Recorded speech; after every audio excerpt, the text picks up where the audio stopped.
Hello and welcome back to Game, Develop, Repeat. I'm your host Chris, and in today's episode, I want to talk about keeping things simple.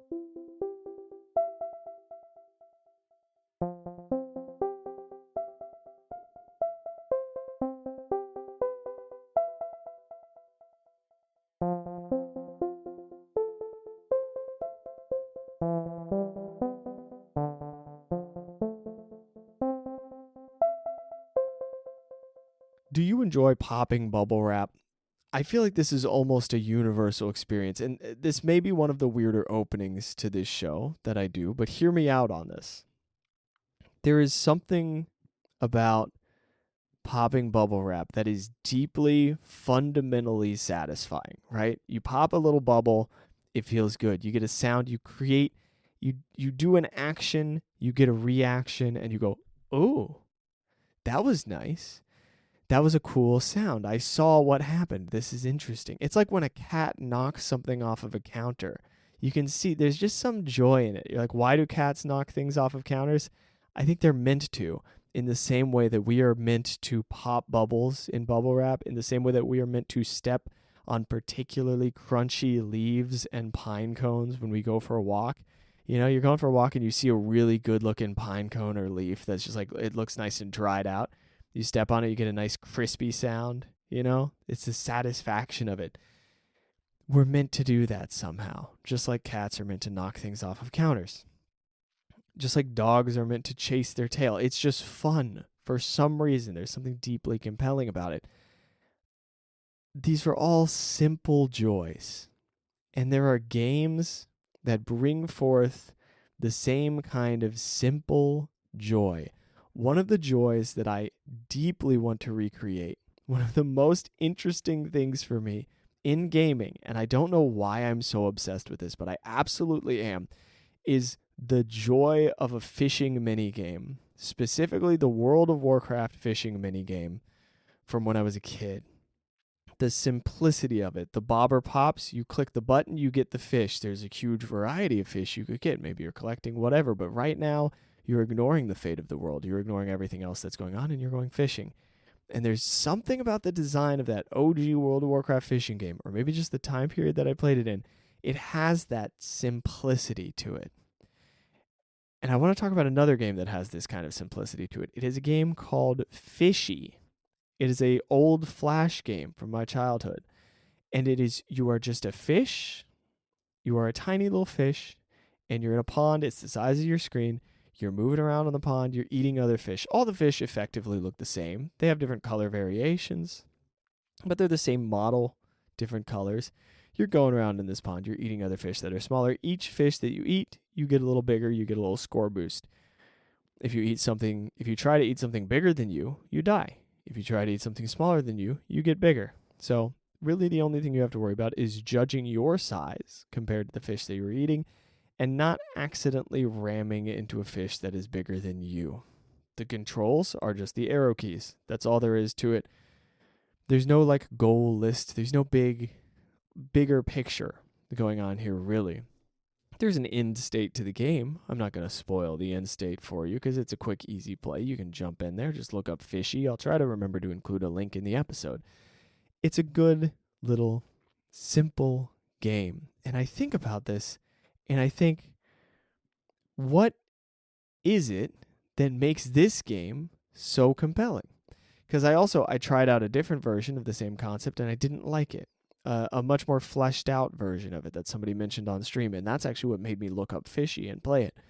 But somebody mentioned this more fleshed out version of this concept, and I don't like it. The fish look different. The size comparison isn't as accurate. It's not this one simple mechanic, and I think what I'm realizing is the clarity of this is exactly what you are able to interact with, and this is exactly what is going to happen. You know the action you're going to take. You know the result. All you have to do is take the right action. It can be a little difficult to take the right action all the time. You have to navigate a little carefully. You have to judge. You have to use your judgment to make sure that you are eating fish that are actually smaller than you. And sometimes you risk it a little bit and you go, ooh, that fish was like a tiny bit bigger than me. And I thought it was smaller, but now that oh man, or we were the same size and that fish won out. It is very simple. and it's so predictable and so clean. And there's just something about something so predictable, so clean, so incredibly obvious that is deeply fun. I think we think about gameplay and we think about, oh, we got to make sure there's complexity. Maybe this is me. Maybe this isn't something you go through, but I think about gameplay and I go, what's the complexity? What's the gameplay loop? What is the thing that keeps it interesting the whole way through? How do I maintain interest for the player all the way through? If I mix it up, maybe it'll keep it interesting. If I just use this one mechanic, I got to do something to keep making the mechanic interesting, right? I have to keep changing things. Otherwise, it's going to get boring. But then we play old arcade games and we love them. We play pinball machines and we love them. Yeah, there's flashing lights and all this stuff, but the gameplay is fundamentally the same. You play a game where all of the gameplay is just press X at the right time, and it's an amazing game. There's not always that much complexity required. And I want you to think about games that you've played that are less complex than they appear to be. I think most games are less complex than they appear to be. Maybe there are some exceptions, right? But I do think on the whole, the fundamental gameplay of most games is not actually that crazy. There aren't that many things you need to learn and manage and whatever. It always comes down to just like a couple decisions, you know? Action games tend to come down to press this button at the right time. Strategic games, they can get a little bit more wild with it, right? They can get a little bit more crazy with it for sure. But I do think that games appear more complex than they are, generally speaking. And I wonder what you think about that. I wonder if this is just my own perception, if this is something that I'm focusing on, or if that is an actual truth of games. Like, I do wonder if part of making a good game is causing it to appear a bit more complex than it is. But then I play a game like Fishy, or I play a game like Pong, or I play a game like Worms, and I go, no, this is quite simple, and it's telling me exactly what it is, right? The whole way through, I know exactly what's going on. There's no complex hidden mechanic. At least it doesn't appear to have a complex hidden mechanic. It's very transparent. It's excellent communication. I have no question what I'm supposed to do. And there's something satisfying about that. There's something about knowing that when I squeeze this bubble on this bubble wrap, it's going to pop, and then squeezing it and it pops. There's something about that. Now, I will add, they've made bubble wrap recently that doesn't pop, right? You squeeze the bubble and it moves the air over to other bubbles. And you're like, look, I'm sure that's good for the environment, but man, I love popping bubbles. And there's something about that moment where you go to pop the bubble and you expect it to pop and you squeeze it and it doesn't pop. And there's something profoundly disappointing about that. You know? There's this moment where you go, oh, I thought the world worked one way. And it turns out it works a completely different way.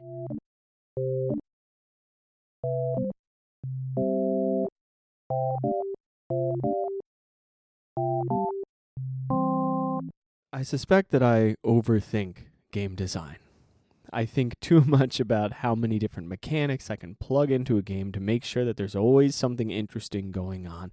In the game that I'm working on right now, I have a simple, straightforward fishing mechanic. Fish moves in a certain direction, you hit a button, and then fish goes to the next direction. You hit a button, so on and so on. You do damage to the fish. Done deal. But there's a part of me that wants to add a whole bunch of different fishing mechanics. Like, what if you can also fish this way and this way and this way, and all of the different mechanics have different names, and it's a whole giant combat system? But I think I'm overthinking. I think I'm not trusting the simplicity of the design and then building the entire game around something simple. Let's say you have that bubble wrap we were talking about, and it's already satisfying. There's already something deeply enjoyable about popping this bubble wrap. And then you go, what if also next to the bubble wrap we have this other thing, and this other thing, and this other thing, and you're using all of them for this much more complicated game? That's still an interesting game, sure. But right now, I think I'm at the phase where I just want to work with the bubble wrap and make the most fun game I can with just the bubble wrap. Just the one clean, simple mechanic. But how can I get all the juice out of this one mechanic, right? Maybe I don't need all of the juice out of it, but how can I get enough juice out of it to make sure that it's enticing and interesting and engaging throughout a long period of time? I do think it's a little bit of an insecurity move to add a bunch of other mechanics at this moment for me. I think if I add a bunch of other mechanics, it is I'm not confident in my ability to design a whole game around this one specific thing and the idea of collecting fish and all of this stuff, and I'm concerned that it's not going to be fun, so on and so on and so on. I think I might need to trust it enough to at least commit the work to make a stronger playable prototype, a deeper prototype. And then maybe we reach a point and we go, ooh, I do need more mechanics. And I am going to have to revamp a bunch of this stuff, but I've learned this lesson now. Maybe that happens. Maybe I get deep enough into it where I go, oh, I wasn't being insecure. I just didn't have a full understanding of how far I can take this one mechanic, and now I need to add this other mechanic. But now I've learned a lot more about fleshing out a mechanic, right? I've learned these lessons. So if I waste a bunch of time, I waste a bunch of time. It's not a real waste. It's a learning experience, right? Easier said than done. Hard to dive into something that you know could be a bit of a waste of time, so to speak. Could be something where you're expecting all of these payoffs, but instead you only get the one payoff. You're expecting to have a full, playable, enjoyable game, but instead you just learn a bunch from it. It's hard to accept that.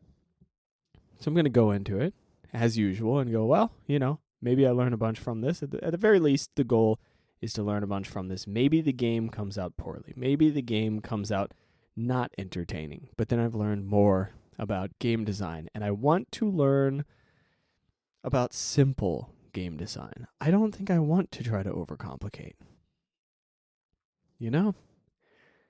And maybe that's not overcomplicated for you.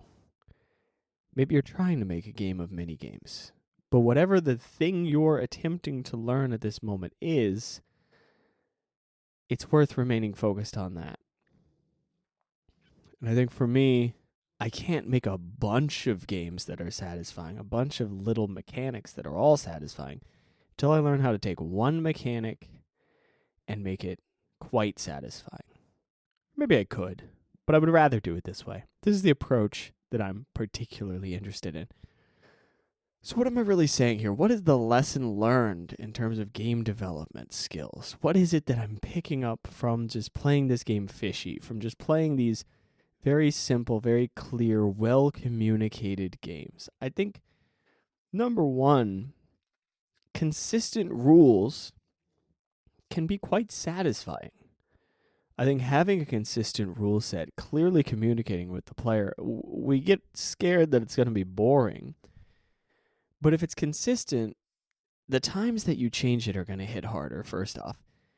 But also, it can be your underlying foundation for everything. You don't need to change parts of the core of the game. If the player's been playing on an Xbox controller the entire time, don't force them to go to the keyboard for this section of the game all of a sudden. Don't force them to suddenly start using a Switch controller. We don't do that. Have you ever switched controls 20 hours into a game? Suddenly you have no idea how to play. Changing the mechanics on a fundamental level, giving a whole new mechanical setup, it can be good, but it can also be disorienting. So I would say be aware. I think that's ultimately the lesson. Be aware of what you're building on top of, and if you're adding complexity, be aware of the fact that the player is going to have to learn about this new complexity, learn about this new mechanic.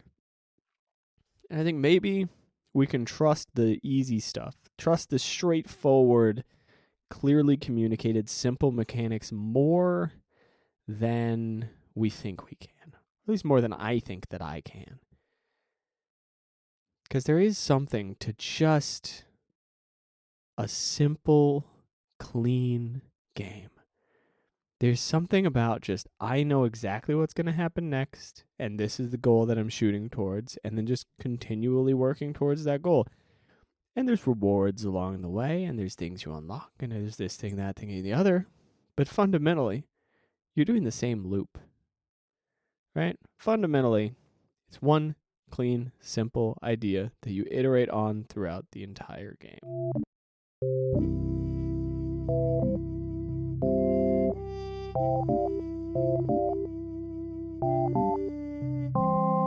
We're keeping things pretty short this week, pretty short and sweet, kind of in line with the theme of simplicity.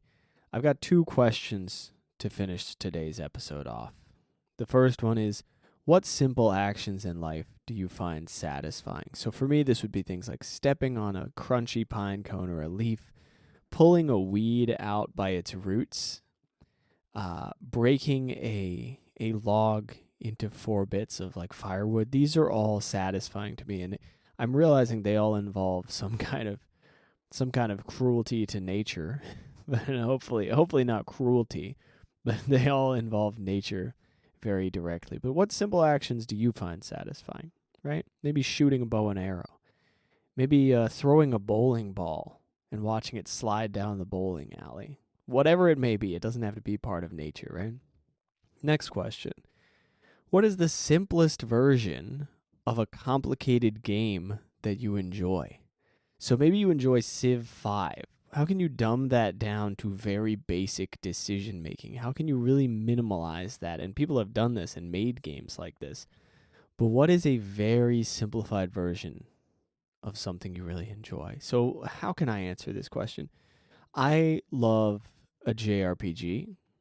It's a game that involves a lot of growth. It's a game that involves a lot of combat. And I like, I guess, anything where you're just progressing, right? So something like, oh, wait, how do I simplify this? It's a more difficult question than I had initially thought, isn't it? I suppose I could simplify Final Fantasy VII into just a combat loop that you repeat over and over and over and over. I can take out that gameplay element. I could also take out a separate gameplay element of like world exploration. So it's a variety of elements, all of which I can simplify into their own little loop. But hopefully that gives you some idea of the sort of thought process that I'm thinking of, the sort of exercise that I'm thinking of. Might be useful for you, might not. Just something to get the ideas churning. That's everything I have for you this week. We've got the Twitch stream if you want to hang out. It's Monday, Wednesday, Friday, 2 p.m. Eastern. It's about 5 hours. The last 2 hours are just gaming. First 3 hours are game dev. We've got that, and I don't know. I'll be back around here next week. That's the deal. Thanks for tuning in. I'll see you in the next one. Until then, get out there, make some stuff, and have fun with it. Bye-bye.